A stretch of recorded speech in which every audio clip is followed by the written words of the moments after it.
Hi everyone, I'm Prakhar and I'm making this video today to talk about a book. So it's basically a very short book talk. The book is called Himalaya. Himalaya, it's called Exploring the Roof of the World.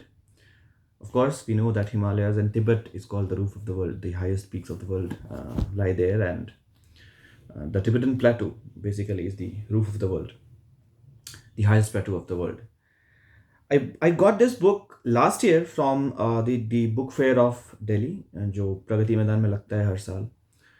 And while I was buying this book, I had this question in mind because the writer of this book is John Keay, and John Keay is not a geographer. John Keay is not a geologist. Also, John Keay is a historian. So John Key has written a book on Indian history, in which he traces India right from the ancient times till modern India, and then he has also written the history of China. So then China, the book on China is due. I have read the book on India.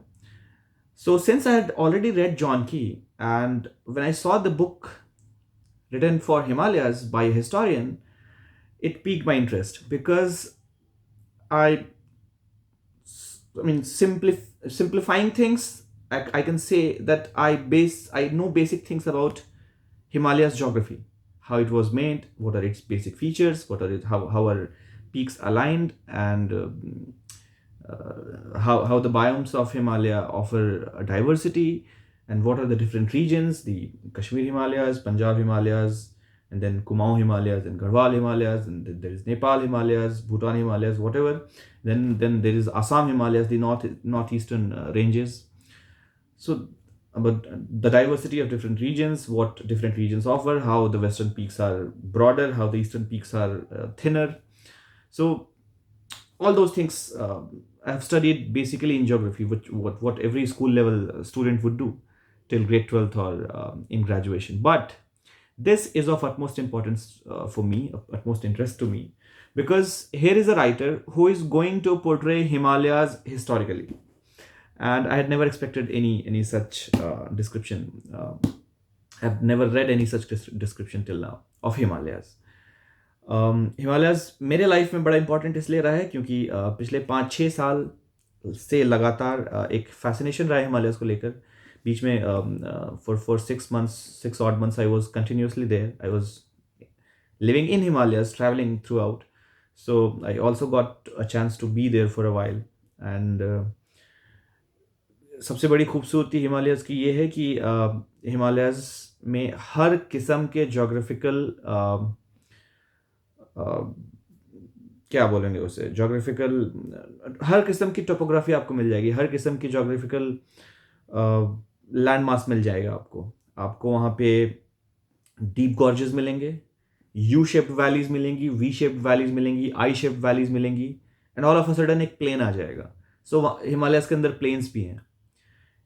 Himalayas में आपको desert भी मिल जाएगा. वहाँ पे जब आप lower hills पे जाएंगे, शिवालिक्स पे, तो वहाँ पे आपको डेंस डिसीडियस फॉरेस्ट मिल जाएगा. फिर आपको एल्पाइन फॉरेस्ट मिल जाएगा ऊपर जाकर. All of a sudden Himalayas में ग्रासलैंड्स आ जाते हैं. बोगेल्स मिल जाएंगे आपको, ग्रासलैंड्स मिलेंगे, एल्पाइन मीडोज मिलते हैं, नदियां हैं, लेक्स हैं, झरने हैं. सो जितनी भी डाइवर्स लैंडफॉर्म्स जितने भी किस्म के हो सकते हैं, डेजर्ट से लेकर स्नो कैप्ड माउंटेन्स तक, हिमालयस ऑफर एवरीथिंग. प्लेन्स से लेकर घने जंगल से लेकर बीहड़ पहाड़ जिसको हम बोलते हैं, जहाँ पे वेजिटेशन बिल्कुल नहीं होता, वो भी मिल जाते हैं. तो इतना डाइवर्स है. आपको कोई सा भी जानवर देखना हो, आपको अगर सेंट्रल इंडिया के जानवर देखने हो, वो भी हिमालयस में मिल जाएंगे. नॉर्थ इंडिया, सेंट्रल इंडिया के जानवर, आप तराई के जंगलों में चले जाइए, जो भी टॉप प्रीडेटर्स हैं या फिर बड़े जानवर हैं जो सेंट्रल इंडिया के जंगलों में मिल जाते हैं, आपको वो भी हिमालयस के तराई के फॉरेस्ट में मिल जाएंगे. आपको पर्टिकुलर हिमालयन स्पीशीज़ देखनी है, वहाँ वो भी आपको मिल जाएंगी. आपको एंडेमिक स्पीशीज़ देखनी है जो सिर्फ और सिर्फ हिमालयस में मिलती हैं, वो भी मिल जाएंगी. आपको फ्लावर्स की स्पीशीज़ देखनी है, आप वैली ऑफ फ्लावर्स चले जाइए. वैसे वैसी पता नहीं कितनी वैलीज़ हैं. Valley of flowers is just one of the valleys which is tough to reach, and which is obviously the most beautiful one. And yeah, so Himalayas has everything to offer, a lot to offer. Its size is I think a bit bigger than Europe, almost as Europe, or a bit bigger. I mean, एक बार एक fact check करना पड़ेगा. And the stretch of Himalayas is the longest, of course. We know it, with the hairpin bends in the corners. Uh, तो Himalayas को लेकर जो fascination रहा है वो मेरा इस वजह से ज़्यादा रहा है. मैं डेजर्ट गया, लेकिन मुझे पता है कि मैं ज़िंदगी में शायद कभी अब दोबारा डेजर्ट नहीं जाऊंगा, क्योंकि मुझे एक बार वो रेत देखना था जो मैंने देख लिया, जहाँ पे आपके आसपास सिर्फ रेत होता है. और मुझे नहीं लगता कि वहाँ पे एक्सप्लोर करने का उससे ज़्यादा कुछ है, क्योंकि it's a flat land. And once you have explored it once, you wouldn't want to visit it the next time, because वहाँ पे कुछ बदला हुआ नहीं मिलेगा. But you visit the same place in Himalayas, साल के 5 बार जाइए, आपको वहाँ पे 5 अलग अलग तरह के नज़ारे आपको देखने को मिलेंगे. सो ये भी एक बड़ी खूबसूरती है हिमालयाज की, कि वो हर दिन कह दो तो हर 2-3 घंटे पे अपना रंग, अपनी सूरत बदल लेता है हिमालयाज के जो पहाड़ हैं. तो it's also due to that it attracts me. And species की diversity का तो कुछ मुकाबला नहीं है. So this is why this book is of utmost interest to me. It appeals me.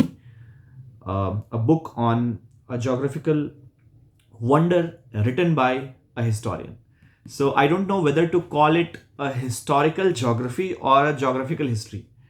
सो वो तो पढ़ के ही पता चलेगा कि इसको मैं किस कैटेगरी में रख सकता हूँ, और कैटेगराइज करना सही भी है या नहीं. I don't know. So let's see. I want to explore this book. I want to explore Himalayas more. अभी शायद कुछ वीक्स में एक हम ट्रैक भी प्लान कर रहे हैं. It's of Dayara Bugyal. So Dayara Bugyal Gangotri side के हिमालयाज में बीच में कहीं है, उत्तरकाशी के पास. तो हिमालयाज में आप ट्रैक भी करते हैं तो आपको एक ट्रैक में ही बहुत सारी डाइवर्सिटी मिल जाती है. तो ट्रैक्स भी बड़े सबसे खूबसूरत इनफैक्ट हिमालयाज के ही हैं. सो आप केदारकंठ ट्रैक चले जाइए, आप वैली ऑफ फ्लावर्स ट्रैक चले जाइए. मुझे भी तो अब तक सबसे खूबसूरत वैली ऑफ फ्लावर्स का ट्रैक लगा है. मुश्किल से 4-5 ही ट्रैक्स मैंने किए हैं, but Valley of Flowers has been the best for me. So this time we are visiting Diyara Bugyal. Let's see. Bugyal, again, Bugyal, as I told you, they are grasslands above the mountain ranges. So once you have reached the highest, I mean 3,000 meters of Himalayan peaks, all of a sudden a plain land comes where there is grassland, which is a grassland. They are called Bugyals. So इस बार Diyara Bugyal हमारा target है, वहाँ पहुँचना है. शायद 2 दिनों या 2.5 दिनों का ट्रैक है. बीच में कहीं कैंपिंग भी करनी पड़ सकती है, और अभी थोड़ी बर्फ़ पड़ रही है. So we are hoping that it goes well. बस हम ये जानते हैं कि it's a region infested by bears, Himalayan bears. तो आप ट्रैक पे हमारा ये अप्रहेंशन है कि कोई सा भी जानवर मिल जाए, बेयर ना मिले. लेपर्ड्स मिल जाए तो लेपर्ड्स खुद ही भाग जाते हैं, वो इंसानों के पास ज़्यादा नहीं आते. खासकर जो मैं प्रेडेटर्स की बात कर रहा हूँ. तो लेकिन जो बेयर्स होते हैं, हिमालयन बेयर्स या sloth bears, they are a bit of inquisitive animals. They want to know you. They want to know you as a food. Everything, they sense food in everything, almost everything. So yeah, and bear kills not for food. Actually, it kills for fun. It kills humans for fun. So most of the cases where humans have been attacked by bears, it's just for the want of the bear to know what is going on, and it kills in, while playing with the body. So हम बस यही hope कर रहे हैं कि हमें track पे bear ना मिले.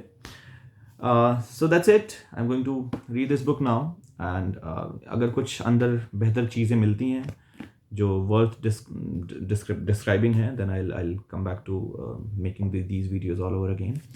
I want to read the first page of introduction. इसके chapters के नाम भी बड़े interesting हैं. An orogenous zone, an orogenous zone, War of the Plates. It's again a story of how the Himalayas were created. And so first 2 chapters. A domain of animals, when men and the monkeys meet. Of flowers and the towers. Scholar, explorer, writer, pilgrim. Pilgrim's progress. The Karakoram anomaly. Karakoram anomaly हम पढ़ते हैं geography में. What is the anomaly? So there is there is a zone in the Himalayas, which is so it's a geographical description. I don't want to get into details. So बहुत ज़्यादा technical है. Then sublime deliverance, Swede and Swami, sages and heroes, Goldust and Yaktails, Shawl Wars, Mountains of Destiny. So interesting chapter के इसके नाम हैं. I'm very excited. शुरू में बहुत सारे maps हैं अलग अलग regions के Himalayas के.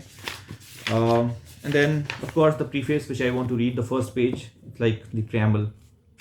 History has not been kind to Himalaya.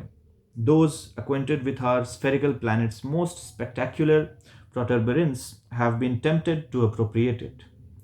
Buddhist India claimed Himalaya from the south. Islam put down its roots in the western approaches. Mongols and Manchus rode in from the north, and from the east, an irredentist China continues to engross what it prefers not to call Tibet. Empires have here collided, cultures clashed. Surveyors staked out frontiers, hunters decimated the wildlife, and mountains backed the peaks. Machinery is now gouging out the minerals. A jumble of borderlands and buffer states on the map, Himalaya is quite unlike, say, Amazonia, Australia, or most of the world's other distinctive ecozones. Another of them, Antarctica, when threatened by international rivalries in the 1950s, was demilitarized and apportioned into national study zones by mutual agreement. Himalaya, being no less fragile and just as globally significant, would benefit from a similar consensus, but it's unlikely to emerge. Antarctica has no history and no native Antarcticans. Himalaya has much history and many native Himalayans. The most we can hope for is a wider recognition of the region's physical integrity as the only high altitude ecozone. The clashing of cultures, ideologies, and empires on the roof of the world has long been matched by a comparable variety of competing reasons for taking Himalayas seriously. But in trying to do justice to all these interests, this book may seem as disjointed as the Himalayan skyline. It can't be helped.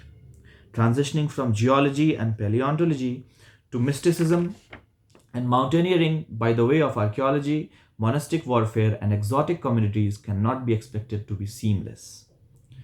To provide the thread of continuity, I have instead focused on the human component in Himalayan studies, the personalities and their adventures, and I have sometimes taken liberties with the chronology. Of course, chronology से थोड़ी liberty लेनी पड़ेगी क्योंकि being a historian, he is trying to discover geography. So थोड़ी liberty तो लेनी पड़ेगी. It's not a complete historical book. Biography enlivens geography, and in Buddhist societies, no one is likely to take issue with a narrative which leaps across improbable distances and incorporates demanding flashbacks. For what follows, I plead the nature of the subject, plus the indulgence of the mountains and all who love them. Yeah, so I'm excited. Um, Looking forward to get some very interesting insights from the book. Let's start reading Himalayas. All of you also, you should read it. Himalayas by John Keay. Thank you.